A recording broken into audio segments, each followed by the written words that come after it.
Deposit ಎಷ್ಟು ಕೊಡ್ಬೇಕು ಅಂತ ಕೇಳ್ತಾನೆ. 5 ಲಕ್ಷ 6 ಲಕ್ಷ ಎಷ್ಟು ಮಾತಾಡಿರ್ತಲ್ಲ ಅಷ್ಟು ಮಾತಾಡ್ದಂಗೆ ಇದು ಮಾಡ್ತಾರೆ ಸರ್. ಆಯ್ತು ಅಂತ ತಿಳ್ಕೊಂಡು ಇವ್ರು ಏನ್ ಮಾಡ್ತಾರಪ್ಪ ಅಂತಂದ್ರೆ, ಇಲ್ಲಮ್ಮ ನಾವು ನಿಮ್ಗೆ ಡೆಪಾಸಿಟ್ ಕೊಡ್ತೀವಿ, ತಗೊಳ್ಳಿ ನೀವು, ಆದ್ರೆ ನಾವು ಆನ್ಲೈನ್ ಪೇಮೆಂಟ್ ಅನ್ನ ಮಾಡ್ತೀವಿ ತಗೊಳ್ರಿ ಅಂತ ಹೇಳಿದ್ರು. ಓಕೆ ಅಂತ ಹೇಳ್ತಾರೆ. ಆಲ್ಮೋಸ್ಟ್ ನಾವ್ ಏನ್ ಮಾಡ್ತೀವಿ ಸರ್, ಈಗ amount phone pay through transfer ಮಾಡ್ಲಿ, ಗೂಗಲ್ ಪೇ ಟ್ರಾನ್ಸ್ಫರ್ ಮಾಡ್ಲಿ, ಏನ್ ಮಾಡ್ತೀವಿ ಅಂದ್ರೆ ಸರ್ ಈಗ ನಾವು ಯಾರಿಗೂ ಟ್ರಾನ್ಸ್ಫರ್ ಮಾಡ್ತಿದ್ರೆ ಸರ್ ₹1 ಬಂತೇನ್ರಿ ಅಂತ ಚೆಕ್ ಮಾಡ್ತೀವಿ ಸರ್, ಇನ್ಕ್ಲೂಡಿಂಗ್ ನಾನು ಹಿಡ್ಕೊಂಡು ಹೇಳಿದ್ರೆ ಮಾಡೋ ಕೆಲಸ ಅದ ಸರ್. ಅವ್ರು ಏನ್ ಮಾಡ್ತಾರೆ ಅಂದ್ರೆ ಫಸ್ಟ್ ಒಂದು QR ಕೋಡ್ ಅನ್ನ ಕಳಿಸ್ತಾರೆ ಸರ್. QR ಕೋಡ್ ಬೇಸಿಸ್ ಮೇಲೆ ಫ್ರಾಡ್ ಆಗ್ತಿರ್ತಾವ. QR ಕೋಡ್ ₹1 QR ಕೋಡ್ ಅನ್ನ ಕಳಿಸ್ತಾರ. ಆ ವ್ಯಕ್ತಿ ಕಳಿಸಿದ ತಕ್ಷಣ ಈ ಅಮ್ಮಗೆ ಬರುತ್ತೆ. ಇವ್ರು ಏನ್ ಮಾಡ್ತಾರ, ಫೋನ್ ಪೇ ಒಳಗೆ ಆ QR ಕೋಡ್ ನ ಸ್ಕ್ಯಾನ್ ಮಾಡಿ ಸಬ್ಮಿಟ್ ಮಾಡ್ತಾರ. ಇವ್ರಿಗೆ ₹1 ಡೆಬಿಟ್ ಆಗುತ್ತೆ, ಕ್ರೆಡಿಟ್ ಆಗುತ್ತೆ ಸರ್. ಸಮ್ ಟೈಮ್ಸ್ ನೆನಪಿಲ್ಲ ಸರ್, ₹1 ಇವ್ರು ಡೆಬಿಟ್ ಆಗಿ ₹2 ಕ್ರೆಡಿಟ್ ಆಗ್ತದೆ ಸರ್.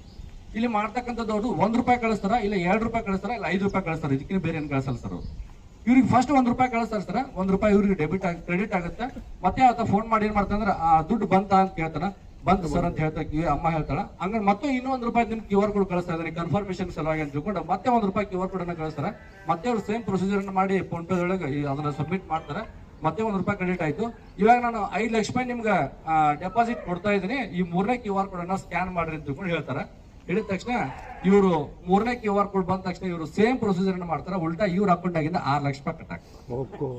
ಇಲ್ಲಿ ಮೇಜರ್ ಯಾಕೆ ₹6 ಲಕ್ಷ ಕಟ್ ಆತ ಅನ್ಸರ, ನಾವ್ ಏನ್ ಮಾಡ್ತಾ ಇದೀವಿ ಅಂತಂದ್ರೆ ಆನ್ಲೈನ್ ನೆಟ್ ಬ್ಯಾಂಕಿಂಗ್ ಅನ್ನ ಯೂಸ್ ಮಾಡ್ತಾ ಇದೀವಿ.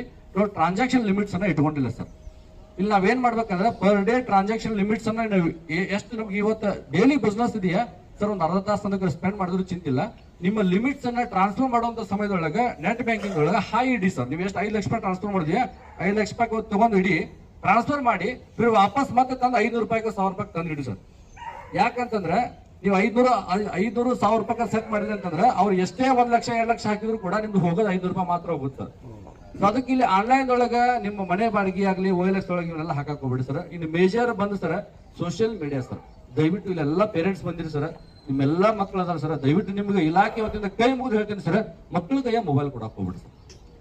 ಯಾಕಂತಂದ್ರೆ ನಮ್ಮಲ್ಲಿ ಕೇಸ್ ಆಗಿದ್ದು ನೀವು ನೋಡಿದ್ರಿ ಅಂತಂದ್ರೆ ಸರ್ ಅಯ್ಯೋ ಅನಿಸ್ತದೆ ಸರ್ ಪರಿಸ್ಥಿತಿ. ದುಡ್ಡು ಹೋದ್ರೆ ಸರ್ ಇವತ್ತು ದುಡ್ಡು ಗಳಿಸ್ಬೋದು ಸರ್, ದುಡ್ಡು ಎಲ್ಲಿ ಹೋಗಲ್ಲ ಸರ್, ಗಳಿಸ್ಬೋದು ಸರ್. ಅದ್ರ ಮಕ್ಕಳ ಮಾನ ಮರ್ಯಾದೆ ಹೋಯ್ತು ಅಂತಂದ್ರೆ ಅದನ್ನ ಗಳಿಸಕ್ ಸಾಧ್ಯ ಇಲ್ಲ ಸರ್. ನಮ್ಮಲ್ಲಿ ಒಂದು ಕೇಸ್ ಆಗುತ್ತೆ ಸರ್. ಎಕ್ಸಾಂಪಲ್ ನಿಮ್ಗೆ ಹೇಳ್ಬಿಡ್ತೀನಿ. ಒಂದು ಹುಡುಗಿದ ಇನ್ಸ್ಟಾಗ್ರಾಮ್ ಐಡಿ ಕ್ರಿಯೇಟ್ ಆಗುತ್ತೆ ಸರ್.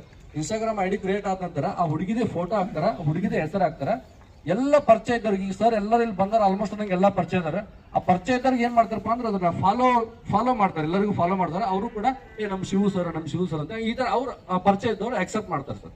ಅಕ್ಸೆಪ್ಟ್ ಆದ ನಂತರ ನೆಕ್ಸ್ಟ್ ಒಂದು ವೀಕ್ ಆದ ನಂತರ ಅದೇ ಐಡಿಯಿಂದ ಏನು ಇವ್ರೇನ್ ಫಾಲೋ ಮಾಡಿದ್ರಲ್ಲ ಅವ್ರಿಗೆಲ್ಲರಿಗೂ ಕೂಡ ಅಬ್ಸಿನ್ ಕಂಟೆಂಟ್ ಇರುವಂತಹ ನೆಕೆಡ್ ವಿಡಿಯೋಗಳನ್ನ, ಸೆಕ್ಸುವಲ್ ವಿಡಿಯೋಗಳನ್ನ ಅವ್ರಿಗೆಲ್ಲರಿಗೂ ಫೋಟೋ ವಿತ್ ವಿಡಿಯೋಗಳನ್ನ ಕಳಿಸ್ತಾರೆ ಸರ್. ಕಳಿಸಿದ ತಕ್ಷಣ